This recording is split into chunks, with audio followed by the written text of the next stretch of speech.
Hi friends, ಎಲ್ಲರಿಗೂ ನಮಸ್ತೆ. ನಾವು MSc ಕನ್ನಡ ಚಾನಲಿಂದ ವಿಡಿಯೋ ಮಾಡ್ತಿರೋದು. ನಮ್ಮನೇಲಿ ಇವತ್ತು ಎಣ್ಗಾಯಿ ಪಲ್ಯ ಚಪಾತಿ ಮಾಡಬೇಕು ಅಂತ ತಯಾರಿ ಮಾಡ್ಕೊಂಡಿದ್ದೀವಿ. ಸೊ ಅದಕ್ಕೆ ನೋಡಿ ಏನೇನು ಇಂಗ್ರೀಡಿಯೆಂಟ್ಸ್ ಹಾಕ್ಕೊಂಡಿದ್ದೀನಿ ಅಂತ.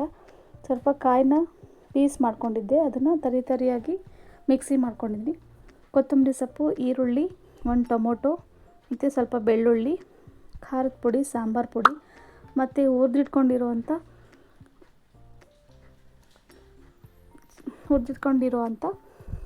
ಹುಚ್ಚೆಳ್ಳು ಪುಡಿ ಇಟ್ಕೊಂಡಿದ್ವಿ. ಕುರಶೆಣ್ಣೆ ಅಂತ ನಾವು ಅಂತೀವಿ. ಇದನ್ನು ಇಷ್ಟನ್ನು ಈಗ ಮಿಕ್ಸ್ ಮಾಡಿಕೊಂಡು ಅದನ್ನು ಗಟ್ಟಿಯಾಗಿ ರುಬ್ಕೋತಾ ಇದ್ದೀನಿ. ಇದು ಸ್ವಲ್ಪನೇ ನೀರು ಮಿಕ್ಸ್ ಮಾಡಿಕೊಂಡು ರುಬ್ಕೋಬೇಕು. ಜಾಸ್ತಿ ನೀರಾಗಿರಬಾರ್ದು, ಜಾಸ್ತಿ ತುಂಬ ಗಟ್ಟಿಗೂ ಇರಬಾರ್ದು. ನೋಡಿ, ಈ ಹದಕ್ಕಿದ್ರೂ ಸಾಕಾಗುತ್ತೆ. ಈಗ ನೋಡಿ, ಅದು ಬದನೆಕಾಯಿನ ಮತ್ತು ಹೀರೆಕಾಯಿನ ಈ ಥರ 4 ಪೀಸ್ ಮಾಡಿಟ್ಕೊಂಡಿದ್ದೆ. ಈಗ ಅದಕ್ಕೆ ಆ ಮಸಾಲೆನೆಲ್ಲ ತುಂಬ್ಕೋತಾ ಇದ್ದೀನಿ.